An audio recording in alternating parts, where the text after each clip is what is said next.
Oke, selamat malam semuanya buat teman-teman. Di tahun Masih 2025 bersama ini saya saya di melihat channel YouTube dari kementeriannya Relawan sudah Kaliloji. baru juga Iya, kan, kita bakal dan ngulik kita nih melihat soal bahwa Kaliloji yang dari ternyata kementerian juga sudah 10 mengharapkan, tahun. contohnya Dan ini tak terasa permasalahan 10 tahun itu sampah penuh kemarin. perjuangan, penuh pengorbanan, dan tentunya malam hari ini saya bakal ditemani salah satu Sri Kandi dari Relawan Kaliloji. Dan pada malam hari ini kita bersyukur sekali karena di sini sudah hadir Bunda Titi. Iya, tepuk tangan dulu dong. Bunda Titi ini adalah salah satu founder ya Bu, founder dari Relawan Kaliloji, dan beliau ini juga ketuanya sekaligus motor dari komunitas Peduli Kaliloji gitu. Oke, sebelum kita ngobrol-ngobrol lebih lanjut, Mbak Titi gimana? Hari ini sehat? Alhamdulillah sehat. Alhamdulillah. Iya, ya berharap juga teman-teman semua ya sehat-sehat semua ya. Iya, karena cuaca sedang Iya, nih cuaca lagi kurang ini ya. Ya, kurang bersahabat ya. Dan walaupun cuaca kurang bersahabat, tapi malam hari ini kita semua bersahabat. Oh iya, harus itu. Harus ya. Harus, ya. Oke Mbak Titi, untuk mengawali obrolan kita, tolong ceritain dong apa sih yang mendasari Bunda Titi ini untuk peduli terhadap Kaliloji?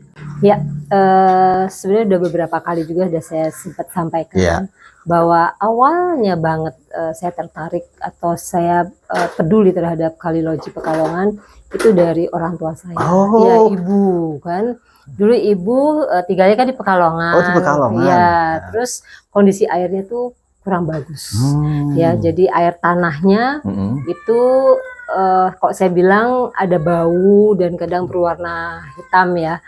Dan itu yang jadi kendala. Terus pernah satu hari mati lampu, ya kan. Terus tandon kita kan adanya di bawah, ya kan. Nah pas beliau mau wudhu, mau mandi, kesulitan. Akhirnya sampai kita harus beli air dalam galon untuk memenuhi kebutuhan beliau, seperti itu. Padahal itu masih apa? Tempo dulu juga 2000 ya, 2014. Oh, 2014 tapi awal-awal seperti itulah ya. Karena kalau komunitas Peduli Kaliloji kan tanggal 30 November ya. Betul. Nah, ibu saya pindah dari Palembang ke Pekalongan waktu itu kan. Terus karena di sini sendiri dengan pembantu, jadi saya dengan adik saya tuh gantian nih, ya kan setiap setiap sebulan 2 kali kita gantian nengok. Nah saat itulah akhirnya kami memahami kondisi di Pekalongan seperti itu.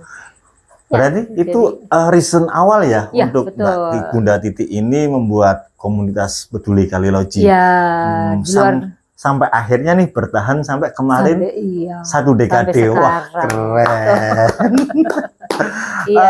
Tentunya banyak sekali nih kayak cobaan atau pengorbanan kan. Terus langkah-langkah Mbak Titi sendiri ya dalam menjaga kesulitan dan dalam mempertahankan organisasi komunitas ini bagaimana? Ya tentu untuk apa ya, untuk menjaga untuk komunitas ini tetap ada, itu pasti dinamikanya banyak. Oh yes. Kayak namanya namanya masyarakat relawan kan banyak sekali ya kan. Tetapi di sini saya menganggap mereka adalah sahabat, sehingga saya tidak pernah merasakan bahwa gejolak-gejolak itu menjadi suatu masalah yang besar. Ya, justru kadang sesama relawan nih kadang ada yang kurang biasa. Saya mencoba membuat mereka menjadi akrab kembali. Ya seperti itulah. Berarti pernah terjadi dong. Oh itu pasti ya, namanya komunitas itu pasti di semua, tidak hanya di komunitas Peduli Kaliloji aja. Saya yakin di semua, bahkan organisasi pun juga, ya kan, partai pun juga sama gitu, sama lah. Iya, karena kan setiap orang beda pemikiran, mungkin di situ ada gesekan. Ini pendapat gue yang paling bagus nih, enggak pendapat ya. Tentunya dari hal-hal itu yang membuat Kaliloji ini semakin dewasa. Iya sih, saya juga merasakan bahwa di usia kita yang 10 tahun inilah harusnya apa ya, semua pengalaman-pengalaman baik ataupun buruk itu menjadikan saya lebih kuat, gitu kan. Terutama masalah ini kan sebenarnya masalah lingkungan, yang harusnya tidak perlulah yang ada apa ya. Masalah lingkungan apa sih, ada persaingan? Nggak perlu, nggak perlu ya. Nggak perlu ada persaingan. Nggak ada yang perlu disaingi ya. Nggak ada, karena saya pikir tujuan kita sama. Tujuan kita satu, dan komunitas peduli kailoji ini salah satu misinya adalah melahirkan pejuang-pejuang lingkungan. Keren sekali. Betul, kan itu memang ada di visi-visi kami ya, visi misi kami seperti itu. Karena kita menganggap semua itu adalah sahabat, sehingga cara penyampaiannya pun otomatis kita seperti sahabat. Contohnya seandainya kita mau mengkritisi pemerintah pun juga dengan cara yang baik. Dan saat kami mengkritik pun kami juga pasti membawa solusi. Jadi nggak seperti soal itu. Iya, nggak hanya berceloteh, nggak ada. Iya, gitu ya. Betul. Kami juga, iya pastilah. Karena kecintaan kita terhadap Pekalongan, otomatis kan kita ingin sesuatu yang lebih baik, ya kan. Jadi ya itu memang harus, karena kita emang masyarakat ya, kelompok masyarakat menyuarakan apa sih yang terjadi di dalam masyarakat itu sendiri. Seperti itu. Nah, ini salah satu hal yang menarik buat saya pribadi, Bunda, karena kan setelah apa yang dilakukan dari KPKL kemarin selama 10 tahun, dari pembersihan sungai, terus sekolah sungai, dulu kan pernah ada ya, saya pernah ingat itu ya, sekolah sungai, terus kita pembangunan SDM. Nah, ini kan setelah 10 tahun ini pasti ada planningnya lagi, ya kan?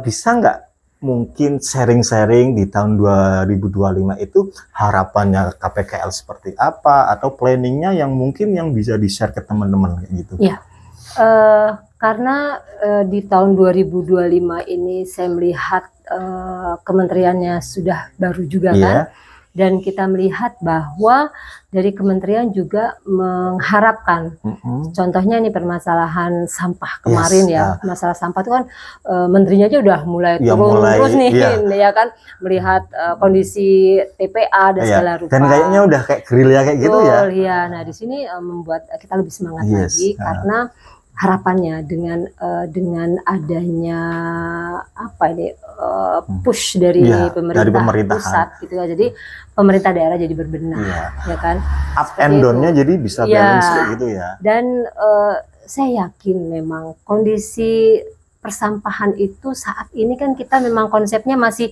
dikumpulkan di rumah, ya kan, diangkut ke tempat sampah, ya terus diambil nih sama petugas sampah, bisa ke TPA maupun ke TPST. Itu yang saat ini masih terjadi, sehingga bebannya itu hanya memindahkan masalah dari rumah dipindah ke TPST, atau memindahkan masalah dari rumah ke TPA, memindahkan masalah di sungai ke TPA. Iya, jadi seperti belum ada solusi ya, karena kita hanya memindahkan masalah ke tempat ini jadi masalah, ke tempat ini pun masih jadi masalah. Betul. Dan KPKL tidak henti-hentinya kita melakukan pertemuan-pertemuan dengan baik itu DPRD melalui kegiatan-kegiatan yang dilakukan mereka, kita hadir memberikan solusi, terus menyampaikan menyampaikan permasalahan-permasalahan yang ada, dan solusi sebetulnya salah satu solusi yang menurut saya itu adalah mungkin dilakukan. Seperti kita berharap sumber masalahnya itu yang disentuh. Karena jika tidak, ya percuma saja. Seperti ini aja nih, contohnya hampir semua TPST, TPA itu selalu menggunung, dan problemnya pasti biaya tinggi yang akhirnya pada mangkrak. Ya, jadi itu kayak masalah klasik nggak sih kalau menurut Mbak? Iya sih, karena masalahnya memang baru bisa memindahkan masalah aja kan dari rumah ke tempat lain. Tempat lain kayak gitu ya. Nah, kebetulan saya juga selain di komunitas peduli kailoji, saya kan juga sebagai pendiri sekolah sampah. Nah ini menarik sekali nih. Saya juga sudah mencoba melihat ke berbagai tempat. Memang problemnya itu tadi, tidak ada pemilahan dari sumber. Sehingga kita coba kita coba gali gitu kan. Ternyata kalau kita memilah sampah dari rumah, memfasilitasi masyarakatnya itu atau rumah tangga itu dengan trash bag ataupun komposter, sebetulnya akan selesai masalahnya. Ya kan? Yang organik atau komposter itu nanti bisa diolah ya kan menjadi kompos, karena kalau di rumah tangga kan tidak mungkin terlalu lama, sehingga nanti disempurnakannya di TPS atau TPSD itu. Nah, yang trash bag isinya seperti kemasan dan lain-lain itu kan juga udah bisa langsung menjadi bahan baku, sehingga dari rumah itu sudah bukan lagi sampah sebetulnya, itu adalah bahan baku yang berdaya guna. Seperti itu. Keren sekali, ya, jadi harapannya ini bisa dilakukan secara masif karena kita kan sudah punya peraturan sebetulnya, ya kan? Pemerintah kita sudah punya peraturan, kota juga udah punya peraturan. Nah, tinggal kalau di Pekalongan perwal ini tinggal diturunkan sampai ke tapak rukun tetangga ataupun rukun warga. Sampai ke yang paling bawah betul, ya. Karena agar benar-benar bisa diterapkan. Karena jika kita melakukan secara menyeluruh, ya tersistem, itu pasti akan berkelanjutan. Keren. Jadi itu sebenarnya dari KPKL sendiri itu, kalau dari obrolan Bunda itu sudah mempunyai satu planning ya, planning yang bahkan bisa dikatakan sistematis gitu. Jadi sudah ada tahap-tahapannya seperti ini. Nah, yang menjadi problem sekarang berarti mungkin pembangunan SDM-nya mungkin ya Bun ya? Iya, tentu. Yang harus, dan itu mungkin tidak bisa dilakukan secara mandiri oleh KPKL. Mungkin dari wali kota, pemangku kepentingan kan harus berkolaps kayak gitu ya? Iya. Masalah sampah saya nggak akan mampu deh melakukan sendiri ya. Ya, kalau menurut saya sekarang udah era kolaborasi, ya kan, sehingga dengan kita berbagi peran itu sebetulnya akan mempercepat tujuan kita, sebetulnya seperti itu. Perannya pemerintah adalah lebih ke kebijakan, sarana prasarana gitu kan. Terus perannya nanti dunia usaha itu kan terkait pendanaan dan segala rupa ya kan, karena memang sebetulnya di Undang-Undang 18 tahun 2008 itu sudah ada perannya masing-masing ya kan. Di pasal 12 itu juga udah tertera bahwa kita sebagai masyarakat itu kan wajib ya kan untuk mengolah ya kan dan mengurangi sampah seperti itu kan. Terus di pasal 13-nya juga setiap kawasan juga sebenarnya wajib punya pengolahan sampah gitu kan. Betul. Jadi semuanya ada sebenarnya, tinggal kita jalankan ya kan, tinggal kita berkomitmen gitu kan untuk melaksanakan undang-undang tersebut. Selalu kadang orang berpikir pasti susah. Ya, karena mindsetnya mindsetnya orang sudah ini susah, padahal belum dicoba, dan mungkin karena sudah, nah ini mindset itu ini susah, akhirnya nggak bakal bisa kayak gitu. Ya, menurut saya sih susah itu baru ada dalam pemikiran kita, belum dicoba dipraktekkan seperti itu ya. Karena saya juga bagian dari Sekolah Sampah Nusantara, dan di kita juga ada tenaga ahlinya Sekolah Sampah Nusantara, kita sempat berdiskusi dan ternyata sudah pernah dilakukan dan berhasil sebetulnya. Tinggal kemauan saja sih sebetulnya, kemauan kita mau menerapkan tidak seperti itu. Karena sebenarnya kita tinggal bikin piloting aja di satu kawasan, apakah mau satu RT atau mau satu RW gitu ya. Tinggal kita lakukan. Nanti kalau semisal sudah jadi nih di RW sini, bisa menjadi pilot project, bisa menjadi percontohan. Iya, percontohan itu ya. Betul, karena belum lama ini saya di hari Sabtu lalu, Sabtu kemarin ini saya berkunjung ke BLE Banyumas. Oh, Banyumas. Ya. Itu saya juga kaget lihat kondisinya saat ini. Oke lah, tapi maksud saya gini, bahwa jika konsepnya tidak dipilah dari sumber, maka pasti akan berbiaya tinggi. Karena pas saya melihat ke sana sudah mulai ada pembakaran lagi di TPA BLE-nya, gitu. Bahkan uapnya sampai asap hitamnya sampai kemana-mana. Ya saya miris banget, padahal itu cukup viral, baik ya sebetulnya. Nah, ini kita berharap hal ini tidak akan terjadi, sehingga kemarin Sekolah Sampah Nusantara gitu kan mencoba untuk hadir ke Banyumas, mencoba menerapkan program kita programnya. agar yang sudah baik tidak seperti yang lainnya mangkrak nantinya atau berbiaya tinggi tadi. Nah, ini sangat menarik sekali ya. Sebenarnya berarti Pekalongan itu sudah layak bersyukur juga karena ada sosok Bunda Titi ya dan teman-teman KPKL yang punya empati, punya respect terhadap lingkungan. Nah, tahun 2025 ini setelah kemarin 1 dekade KPKL, ada nggak sih nanti terobosan programnya yang sekiranya kayak Pekalongan kan banyak ada komunitas-komunitas kayak gitu. Apakah nanti KPKL akan mungkin berkolaborasi dengan komunitas-komunitas anak muda atau komunitas-komunitas lain gitu? Selama ini sebetulnya komunitas Kaliloji itu dalam berkegiatan selalu merangkul semua komunitas karena bagi saya itu tidak pernah ada persaingan dengan komunitas. Keren, ya, karena kita ini sedang sedang mengabdi kok. Apa sih yang mau dicari dengan mengabdi kok harus bersaing gitu kan? Tinggal semua punya cara komunitas, kita harus menghargai cara komunitas yang lain untuk melakukan kegiatan itu, kita tinggal menghargai, mendukung bahkan ya, dan nggak ada yang salah menurut saya. Artinya bahwa selama ini kontribusi dari KPKL pun sudah begitu banyak ya untuk lingkungan di Pekalongan. Terkait banyak atau tidak kan itu pasti orang lain yang menilai. Tapi bagi saya sendiri, saya sudah berusaha melakukan sesuatu.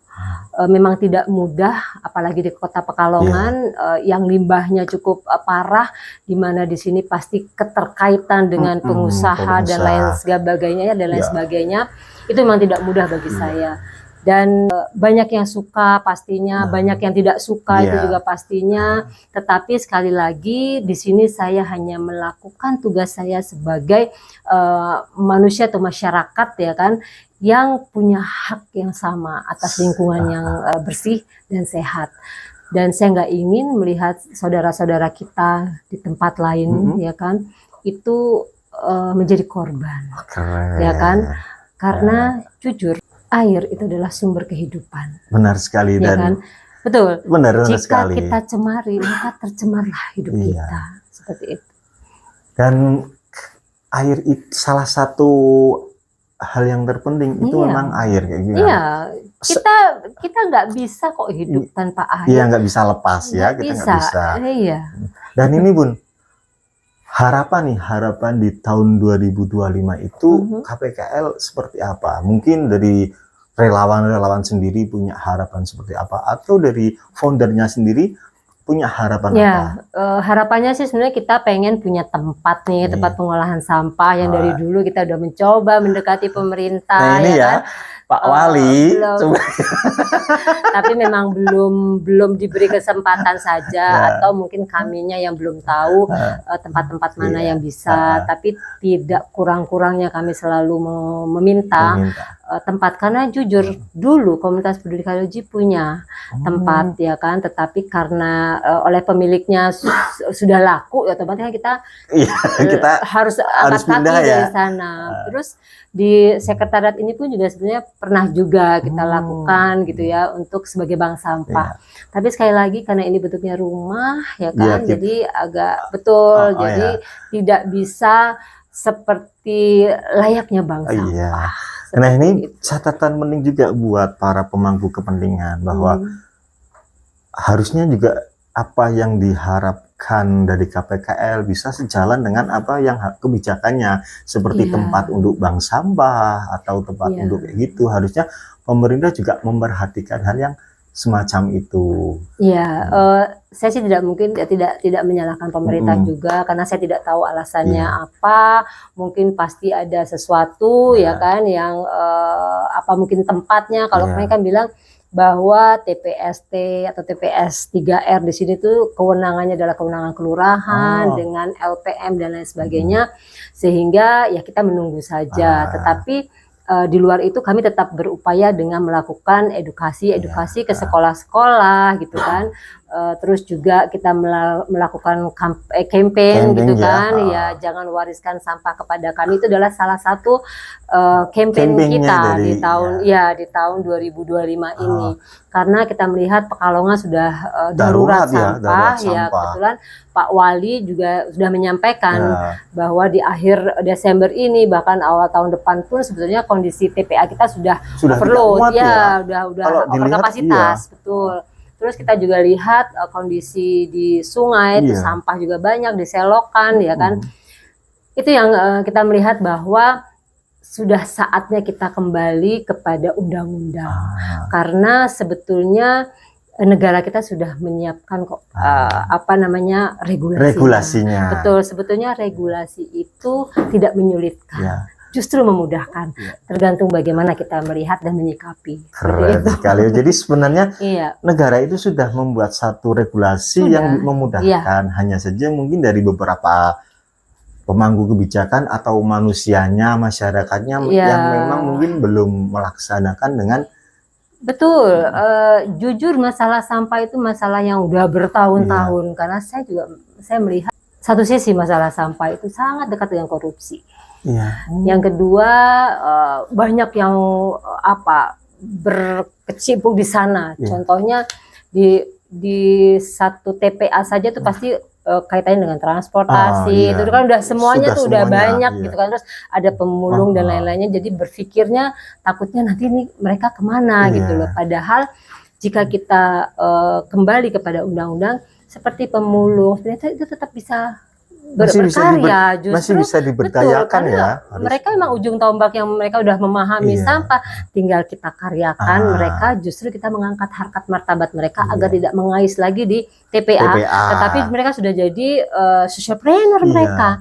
Seperti itu bisa menjadi solusi yang paling bagus dalam penanganan sampah karena sampah ini kan di berbagai kota juga mungkin hampir sama permasalahannya.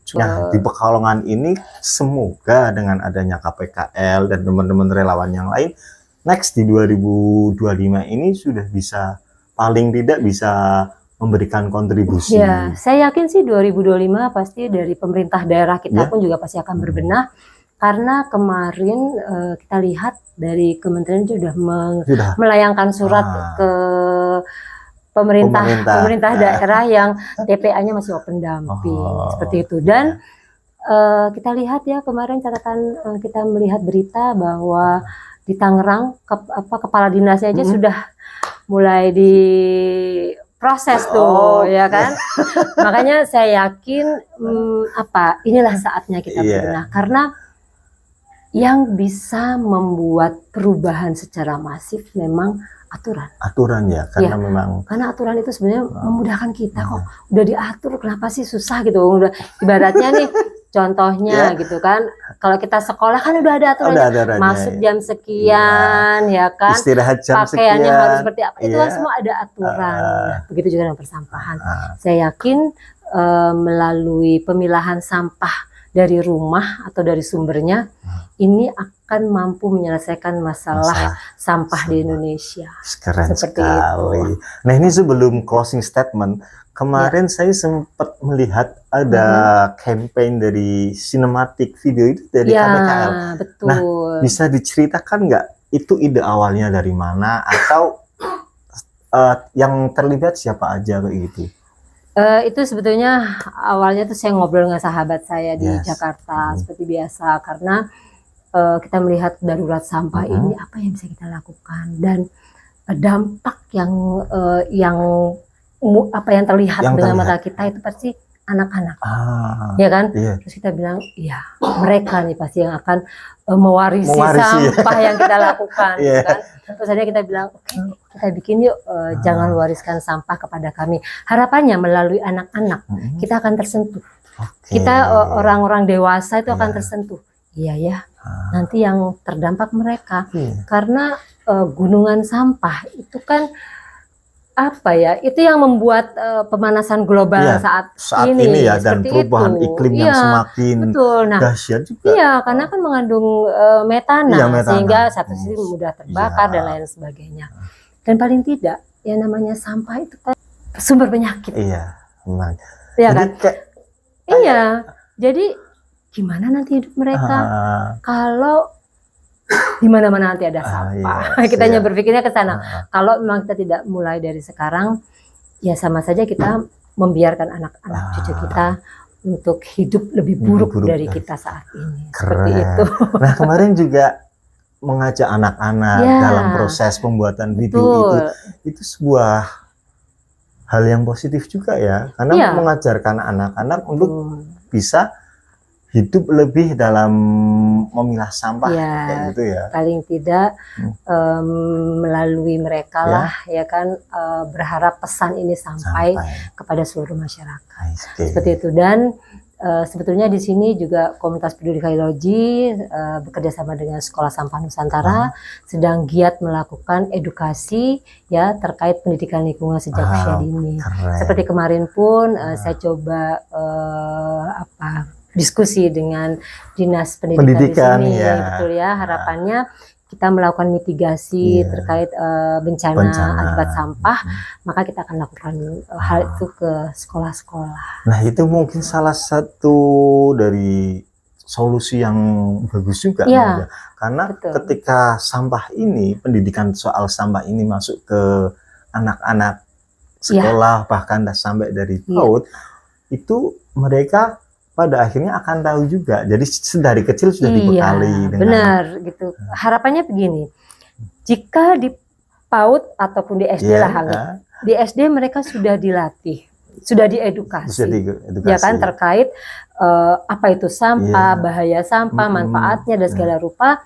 Terus kita juga kita ajak untuk berperan aktif ya kan untuk pengelolaan sampah melalui bank sampah di sekolah. Sehingga kebiasaan itu otomatis akan muncul, ya kan? Dia dari SD sudah ada bank sampah sehingga tidak lagi nyampah, ya kan? Terus dia juga kita ajarkan untuk disiplin menabung dari sampah, sehingga nanti di akhir pendidikannya mereka dia sudah punya tabungan, gitu loh. Apalagi apalagi di komunitas peduli kailoji. Kita juga bekerja sama dengan Waste to Gold, gitu kan, sehingga kita akan memberikan insentifnya dalam bentuk emas. Wah, keren sekali. Sehingga nilainya kan otomatis setiap tahun akan meningkat, betul. Jadi mereka cukup menabung dengan sampah, tinggal disetorkan ke sekolah, ya, maka di akhir tahun mereka akan mendapatkan emas. Wah, keren sekali. Bayangkan kalau dari SD dilakukan seperti hal yang sama seperti bank sampah, di SMP juga ada bank sampah, di SMA ada bank sampah.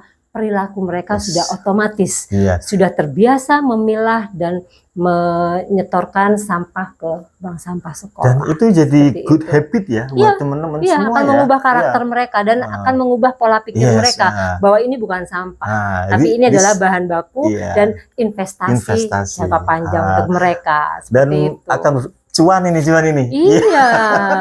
Dan saya pikir dengan kita mengajarkan mereka untuk menabung sampah, mendapatkan emas, sehingga mereka melihat bahwa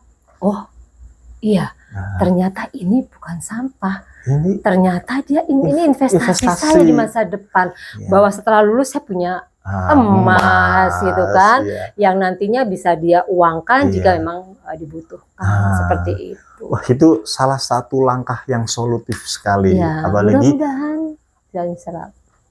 dan mudah-mudahan juga dari berbagai pihak mendukung, karena kan ketika tadi Bunda sendiri sudah ngobrol dengan Dinas Pendidikan, semoga juga dari Dinas Pendidikan pun welcome secara full kayak gitu. Betul, mudah-mudahan jadi pendidikan karakter tentang sampah anak sudah diajarkan dari dini, sehingga nanti harapannya pun seperti yang Bunda katakan, nanti ketika sudah menjadi anak dewasa atau yang sudah lulus kuliah, itu bisa menjadi good habit kebiasaan yang bagus kayak gitu. Betul. Iyalah, daripada dia main akhirnya di gadget mereka judi online dan segala macam itu kan merusak sekali iya. gitu kan. Tetapi jika kita ajarkan mereka disiplin dengan memilah sampah itu, mereka akan mendapatkan dua kebaikan, ya kan? Satu, lingkungan jadi bersih, yang kedua dia melakukan investasi. Keren seperti sekali. itu.